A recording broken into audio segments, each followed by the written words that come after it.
नमस्ते, मैं शिवा स्वाति हूँ और ये वीडियो एक्सप्लेन करने के लिए है कि डिवोर्स का डिसीजन लेने के पहले 100 बार सोचिए, क्योंकि सोसाइटी आपको माफ़ नहीं करेगी, पेरेंट्स आपको माफ़ नहीं करेंगे। कॉन्स्टेंटली मतलब कंटिन्यूसली उनके दिमाग में ये सवाल रहेगा कि इसका डिवोर्स क्यों हुआ है, इसका सपोर्ट क्या है, अब हम चले जाएंगे तो इसके साथ कौन रहेगा। और अगर आप फाइनेंशियली इंडिपेंडेंट हैं तो वहाँ थोड़ी स्टेबिलिटी रहेगी, फिर भी आपको माफ़ नहीं किया जाएगा। अगर आप फाइनेंशियली इंडिपेंडेंट नहीं है तो सब आपको अपने खर्चे वगैरह सब बंद करने पड़ेंगे और विडो की तरह रहना पड़ेगा, यही आपसे एक्सपेक्टेड होगा। ट्रेडिशनल पेरेंट्स आज भी डिवोर्स को एक्सेप्ट नहीं करते हैं। इवन हमारे जनरेशन के पेरेंट्स डिवोर्स को एक्सेप्ट नहीं करते हैं, प्रीवियस जनरेशन तो बिल्कुल नहीं करते हैं। और आपसे कॉन्स्टेंटली पूछा जाता है कि आप शादियाँ क्यों नहीं निभा पाए। इवन जब उन्हें पता होता है कि वायलेंस हुआ है शादी में, या डाउरी डिमांड्स हुए हैं, या बहुत डिसएग्रीमेंट्स हुए हैं, फिर भी आपको ब्लेम किया जाता है कि आप एडजस्ट नहीं कर पाए। आपसे एक्सपेक्ट किया जाता है कि आप स्लेव की तरह वहाँ एडजस्ट कर लेते और किसी तरह निभा लेते और पेरेंट्स पे बर्डन नहीं होते। जो पेरेंट्स बच्चों को वापस भी ले आते हैं और बोलते हैं कि हम म्यूचुअल कंसेंट से डिवोर्स दे रहे हैं और एलिमनी की डिमांड नहीं करते, वो भी आपको वेलकम बैक नहीं करेंगे। आपको घर में एक एक्स्ट्रा गेस्ट की तरह ही रहना पड़ेगा और आप घर के मामलों में ज़्यादा इंटरफियर नहीं कर पाएंगे। आपके बच्चों को भी वो कंट्रोल करने की कोशिश करेंगे और आपके बच्चों में जो वैल्यूज़ हैं, बिलीव्स हैं, वो भी आपकी फैमिली से इम्पोज किए जाएंगे और उसमें भी आप ज़्यादा कुछ बोल नहीं पाएंगे।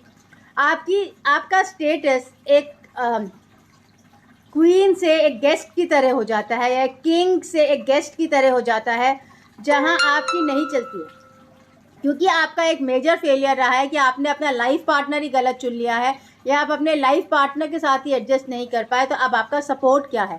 और कुछ पेरेंट्स आपको कंटिन्यूसली ह्यूमिलिएट करते हैं, स्पेशली मिडिल क्लास फैमिलीज़ में, कि आपका डिवोर्स हो गया है। कुछ पेरेंट्स एलिमनी डिमांड करते हैं, उसमें भी बहुत झगड़ा होता है, खासकर लव मैरिजेज़ में, जब शादी भी ज़बरदस्ती की गई क्योंकि लिव इन रिलेशनशिप्स थे, तो उसके बाद कंटिन्यूसली एलिमनी डिमांड करते हैं। और अगर पैसे नहीं होते हैं लड़के के पास तो बहुत ह्यूमिलिएशन सहना पड़ता है, कोर्ट केस चलते रहते हैं, और लड़की को बहुत ह्यूमिलिएशन सहना पड़ता है घर में रह के। घर से बाहर रहना भी अलाउड नहीं होता है, क्योंकि यूजुअली शादी में इतना इन्वेस्टमेंट हुआ होता है कि पेरेंट्स आपके घर के लिए और इन्वेस्ट नहीं करते, किसी बिजनेस के लिए और इन्वेस्ट नहीं करते, एजुकेशन में भी इन्वेस्ट नहीं करना चाहते हैं। तो जो इन्वेस्टमेंट आपका ऊपर ड्यू था वो शादी में वो कर देते हैं। 10-15 लाख सपोज आपकी शादी में इन्वेस्ट हो गया, तो उसके बाद उनके पास कुछ नहीं होता कि वो आपके ऊपर इन्वेस्ट करें। अगर आपके बच्चे हैं तो बच्चों की पढ़ाई में वो फिर भी इन्वेस्ट कर लेते हैं कि ये न्यू इन्वेस्टमेंट है, मगर आप एक ओल्ड फेल्ड इन्वेस्टमेंट हो और आप पे वो ज़्यादा इन्वेस्टमेंट नहीं करना चाहते हैं, मिनिमम ही रखना चाहते हैं और किसी तरह चाहते हैं कि आप सर्वाइव कर लो। उनका इंटेंशन ये नहीं होता कि आप दुखी रहो, उनके इंटेंशन अच्छे होते हैं कि आप सपोर्टेड रहो और मैनेज कर लो, मगर at the same time subconsciously उनमें बहुत एंग्जाइटी रहती है कि आपका सपोर्ट क्या होगा, आगे जाके आपको कौन सपोर्ट करेगा, आप अकेले रह पाओगे या आप को पार्टनर्स की ज़रूरत पड़ेगी, और पार्टनर्स आपको कौन मिलेंगे, आप किसके साथ एडजस्ट कर पाओगे। तो पूरा आपका फ्रेम ऑफ सक्सेस और फेलियर शादी से डिफाइन हो जाता है। और शादी के आगे कुछ नहीं होता, मतलब आपका काम, आपकी इंटेलिजेंस, आपका हेल्थ, आपका प्रैक्टिकलिटी, हर कुछ फैमिली के अंदर शादी से डिफाइन हो जाता है। और हर चीज़ में आपको रिमाइंड किया जाता है कि आप एक मेजर एरिया में फेलियर हो। तो डिवोर्स करने के पहले आप 100 बार सोचिए, आप पास्ट लाइफ थेरेपी लीजिए, उससे डिवोर्स टल जाते हैं।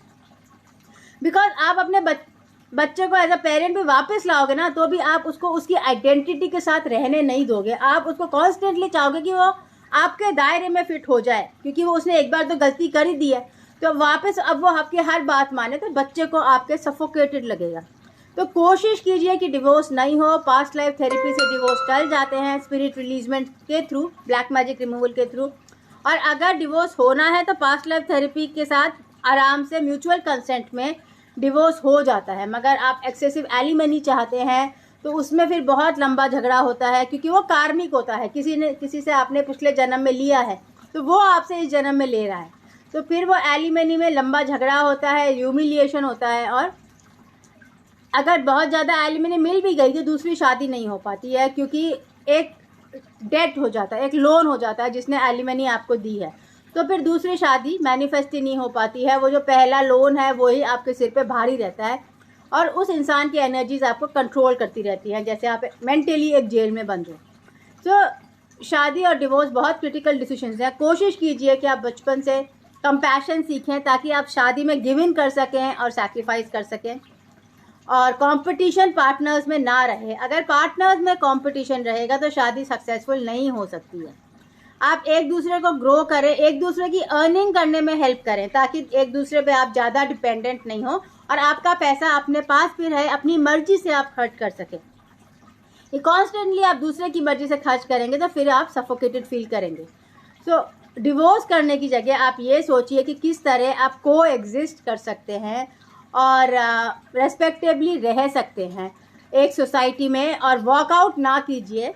कोशिश कीजिए कि 1-2 साल डिवोर्स टल जाए ताकि आप साथ में रह सकें। अगर एक्स्ट्रा मैरिटल अफेयर्स होते हैं तो उन्हें फॉरगिव कीजिए और इंसान को वापस एक्सेप्ट कीजिए, क्योंकि एक्स्ट्रा मैरिटल अफेयर्स से भी कोई इमोशनल सपोर्ट नहीं मिलता है या फाइनेंशियल सपोर्ट नहीं मिलता है। वो एक टेम्प्रेरी फिनोमिना है सोचने का कि आप फिर से यंग हो और कई अफेयर्स आपके हो रहे हैं या सपोर्ट मिल रहा है, जो मिलता नहीं है।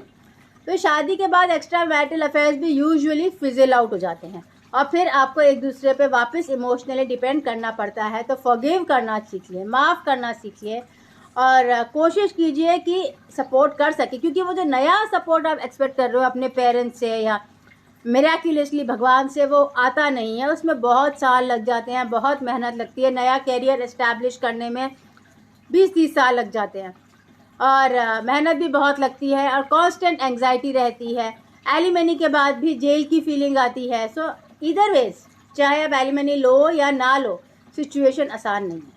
तो ये मत सोचिए कि शादी करके किसी से भी शादी कर लो और डिवोर्स कर लेंगे नहीं चली तो। डिवोर्स हाइपोथेटिकल सिचुएशन है। डिवोर्स के बाद भी आपको आपका पार्टनर कई बार भूलता नहीं है और आप उनके माइंड में रहते हो और आपकी एनर्जी पुल होती रहती है और आप फ्री महसूस नहीं कर पाते हो नई शादी करने के लिए। अगर आपकी दूसरी शादी हो भी जाती है, कई बार पहले पार्टनर की वजह से दूसरी शादी टूट जाती है, क्योंकि उनके विजिट्स आपके बच्चों को देखने के लिए कंटिन्यू हो सकते हैं। सो फिर वो आपके माइंड में डाउट डालेंगे, शंका डालेंगे, ब्लैक एनर्जी डालेंगे, तो वो नई शादी भी कई बार टूट जाती है। सो शादी मेंटेन करने में भी बहुत करेज लगता है, बहुत सैक्रिफाइस लगता है, बहुत इंटेलिजेंस लगती है। और आपको ये रियलाइज़ होना चाहिए कि शादी बच्चों का खेल नहीं है, गुड्डा गुड्डी का खेल नहीं है। और इसमें एक बार आप जंप इन कर रहे हो तो फिर एक्सपेक्टेशन रहेगी कि आप निभाओगे, स्पेशली अगर आपकी शादी में इन्वेस्टमेंट हुआ है, 1-2 लाख का भी इन्वेस्टमेंट हुआ है तो भी आपसे एक्सपेक्ट किया जाएगा कि आप निभाओगे। अगर आपका बिल्कुल भी इन्वेस्टमेंट नहीं हुआ है तो भी एक्सपेक्ट किया जाता है कि आप निभाओगे, क्योंकि डिवोर्स में पैसा लगता है। और फिर बाद में पेरेंट्स वरी करते हैं कि आपका सपोर्ट सिस्टम क्या रहेगा, या आप अकेले रहोगे तो कैसे कोप करोगे, कौन आपको देखेगा। विडोहुड में इतनी प्रॉब्लम नहीं होती है, इतनी एंग्जाइटी नहीं होती जितनी डिवोर्स में होती है। डिवोर्स एक टैबू है, एक्सेप्टेड नहीं है ह्यूमन सोसाइटी में। और हालांकि एक्सेप्टेड हो जाना चाहिए, क्योंकि लोगों को फ्रीडम होनी चाहिए कि शादी कर लें और मूव ऑन कर लें और ब्रेकअप कर लें और फिर शादी कर लें। पर यह फ्रीडम हमारी सोसाइटी में एक्सेप्टेड नहीं है, बिकॉज फाइनेंशियल क्रंचेस बहुत हैं।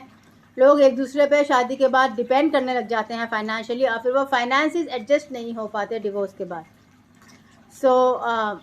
कोशिश कीजिए शादी में रहें। पास्ट लाइफ थेरेपी बहुत हेल्प करता है डिवोर्स अवॉइड करने में, ब्लैक मैजिक रिमूव करने में, और inner child healing, past life therapy, NLP, इससे डिवोर्स टल सकता है। या फिर अगर आपके लिए अच्छा है तो डिवोर्स हो भी सकता है, मगर एक्सेसिव एलिमनी वगैरह नहीं मिलेगा, क्योंकि डेट होता है, कार्मिक डेट होता है। जहाँ आप एलिमनी दे रहे हैं बहुत ज़्यादा, वहाँ उनका आप कर्जा है तो आपको वो देनी पड़ती है, और जहाँ से आप ले रहे हो वहाँ भी कर्जा है तो वो आपको दे रहे हैं, मगर उसमें फंस जाते हैं, उसमें ना एंटेंगलमेंट्स हो जाते हैं इमोशनल एलिमनी लेने और देने में, और फिर भी आप फ्रीडम की सांस नहीं ले पाते।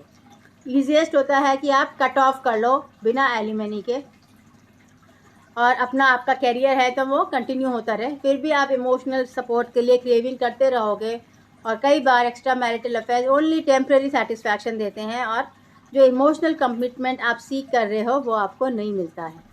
तो शादी के बाद कोशिश कीजिए कि आप को एग्जिस्ट कर सकें। Thank you. नमस्ते।